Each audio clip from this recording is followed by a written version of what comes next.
ദുരന്തമേഖലയിൽ എല്ലാ സഹകരണവും ഉറപ്പുവരുത്തുമെന്നാണ് പ്രതിപക്ഷം പറഞ്ഞിരിക്കുന്നത്. ഇപ്പോൾ ഗവർണർ ആരിഫ് മുഹമ്മദ് ഖാൻ ചൂരൽമലയിലെ ദുരന്ത ഭൂമി സന്ദർശിക്കാൻ എത്തിയിട്ടുണ്ട്. അതുപോലെ തന്നെ ലോക്സഭാ പ്രതിപക്ഷ നേതാവ് രാഹുൽ ഗാന്ധിയും അതുപോലെ തന്നെ പ്രിയങ്ക ഗാന്ധിയും നാളെ വയനാട്ടിൽ സന്ദർശനം നടത്തും. ദുരിതാശ്വാസ ക്യാമ്പുകളും ചികിത്സയിലുള്ളവരെയും ഇരുവരും സന്ദർശിക്കും. ബുധനാഴ്ച നിശ്ചയിച്ചിരുന്ന യാത്ര പ്രതികൂല കാലാവസ്ഥയെ തുടർന്ന് റദ്ദാക്കിയിരുന്നു. നാളെയാണ് അവരെത്തുന്നത്. മുഖ്യമന്ത്രിയും ദുരന്ത ഭൂമിയിലേക്ക് നാളെ എത്തുന്നു. സർവകക്ഷി യോഗം നടക്കുന്നു. എല്ലാവിധ രക്ഷാ ദൗത്യവും തന്നാൽ കഴിയുന്നത് എല്ലാവരും ഒരുമിച്ച് വയനാടിനായി അല്ലെങ്കിൽ മുണ്ടക്കൈ ചൂരൽമലയിലെ ജനങ്ങൾക്കായി ഒത്തുകൂടി നിൽക്കുന്ന ഒരു കാഴ്ച തന്നെയാണ് കാണുന്നത്. എങ്കിലും രക്ഷാപ്രവർത്തനം സങ്കീർണത നിറഞ്ഞതായിരിക്കുകയാണ്. മഴയും കാലാവസ്ഥാ വ്യതിയാനവും ഒക്കെ പ്രതികൂല സാഹചര്യങ്ങൾ നൽകുന്നു. റിയാസ് KM ഉണ്ട്. റിയാസ്, തുടരാം. എന്തായാലും കൂടുതൽ ആളുകൾ ഈ രക്ഷാദൗത്യത്തിന്റെ ഭാഗമായി തന്നെ ദുരന്ത ഭൂമിയിലേക്ക് എത്തുന്നു. ഗവർണർ ആരിഫ് മുഹമ്മദ് ഖാൻ ഇപ്പോൾ ചൂരൽമല സന്ദർശിക്കുന്നുണ്ട്. ഗവർണർ ദുരന്ത ഭൂമിയിലുണ്ട്. ഒപ്പം തന്നെ ഇപ്പോൾ തുളസി സൂചിപ്പിച്ചതുപോലെ രാഹുൽ ഗാന്ധി, ലോക്സഭാ പ്രതിപക്ഷ നേതാവ് Rahul Gandhi, AICC general secretary Priyanka Gandhi എന്നിവർ നാളെ വയനാട്ടിലെത്തുന്നു. അവർ ഇന്ന് എത്തുമെന്നായിരുന്നു നേരത്തെ അറിയിച്ചിരുന്നത്. അവരുടെ റൂട്ട് മാപ്പ് ഉൾപ്പെടെ നിശ്ചയിക്കുകയും ചെയ്തിരുന്നു. എന്നാൽ പ്രതികൂല കാലാവസ്ഥയെ തുടർന്ന് ഇന്നത്തെ സന്ദർശനം നാളത്തേക്ക് നീട്ടിവെക്കുകയായിരുന്നു. ദുരിതാശ്വാസ ക്യാമ്പുകളും ചികിത്സയിലുള്ള ആളുകളെയും നാളെ ഇരുവരും സന്ദർശിക്കുന്നുണ്ട്. ഏറ്റവും പ്രധാനപ്പെട്ട കാര്യം, മുഖ്യമന്ത്രി പിണറായി വിജയൻ എത്തുന്നു എന്നുള്ളതാണ്. മുഖ്യമന്ത്രി ഇന്ന് രാത്രിയോടുകൂടി എത്തി.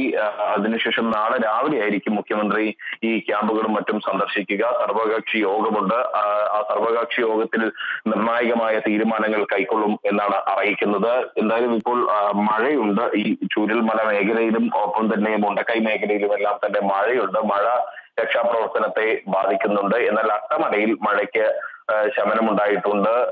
ആ ഒരു സാഹചര്യം ഇപ്പോൾ രക്ഷാപ്രവർത്തനം നടത്താൻ കഴിയും എന്നുള്ളത് തന്നെയാണ്. രക്ഷാപ്രവർത്തനം പുരോഗമിക്കുന്നുമുണ്ട്. സൈനികരുടെ നേതൃത്വത്തിലാണ് രക്ഷാപ്രവർത്തനം പുരോഗമിക്കുന്നത്. പലയിടത്തു നിന്നായി മൃതദേഹങ്ങൾ കണ്ടെടുക്കാൻ കഴിയുന്നു. ദുരന്തഭൂമിയിൽ ഇപ്പോൾ അവശേഷിക്കുന്നത് നേരത്തെ ഉണ്ടായിരുന്ന വീടുകളുടെ അവശിഷ്ടങ്ങളിലും ഒപ്പം തന്നെ മണ്ണിനടിയിൽ പൊതിഞ്ഞ മനുഷ്യരും ഒക്കെയാണ്. റവന്യൂ വകുപ്പ് പുറത്തുവിട്ട കണക്ക് പ്രകാരം 225 പേർ ഇനിയും കാണാമറയത്താണ്. ഇവരെ കണ്ടുകിട്ടാറായിട്ടില്ല. ഈ കുടുംബങ്ങൾ പറയുന്നത് അതിലധികം ആൾക്കാർ ഇനിയും കണ്ടുകിട്ടാനുണ്ട്. ഇവർ ആശുപത്രിയിലുണ്ടോ അതോ മണ്ണിനടിയിൽ തന്നെയാണോ? ഭാഗികമായ വീടുകൾ അടക്കമുണ്ട്, തകർന്ന വീടുകൾ അടക്കമുണ്ട്. ഇവിടെ ജീവനോട് മല്ലടിക്കുകയാണോ എന്നതൊന്നും അറിയാൻ കഴിയാത്തൊരു സ്ഥിതിയിലേക്കാണ് പോകുന്നത്.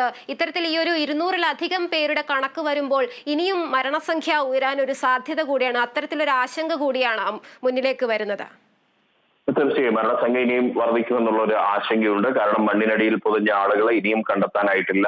ബന്ധുക്കൾ പറയുന്നത് 240-ലേറെ പേരെ ഇനിയും കണ്ടെത്താനുണ്ട് എന്നുള്ളതാണ്. റവന്യൂ വകുപ്പിന്റെ കണക്ക് പ്രകാരം അത് 225 ആണ്. ചിലപ്പോൾ ആളുകൾ ഈ ദുരിതാശ്വാസ ക്യാമ്പുകളിൽ ഉണ്ടാകാനുള്ള സാധ്യതകളുണ്ട്. അവരെ കണ്ടെത്താൻ ബന്ധുക്കൾക്ക് ഈ ഘട്ടത്തിൽ സാധിക്കാത്തത് കൊണ്ടായിരിക്കാം എന്ന് നമുക്ക് വേണമെങ്കിൽ ആശ്വസിക്കാം. അപ്പോഴും ഒരു വസ്തുത എന്നുള്ളത് ഈ മണ്ണിനടിയിൽ ഒരുപാട് ആളുകൾ പൊതിഞ്ഞു കിടക്കുന്നു എന്നുള്ളത് ഒരു വസ്തുത തന്നെയാണ്. അത് കൃത്യമായി വ്യക്തമാകണമെങ്കിൽ JCBയും ഹിറ്റാച്ചിയും ഒക്കെ ഉപയോഗിച്ചുള്ള തിരച്ചിലുകൾ ഉണ്ടാകണം. റിയാസിലേക്ക് തിരിച്ചെത്താം. ഇപ്പോൾ ജില്ലയിൽ നിരവധി ദുരിതാശ്വാസ ക്യാമ്പുകളിലായി 7000-ഓളം ആളുകളെ സുരക്ഷിതമായി പാർപ്പിച്ചിട്ടുണ്ട്. അതിൽ പരിക്ക് പറ്റിയവർ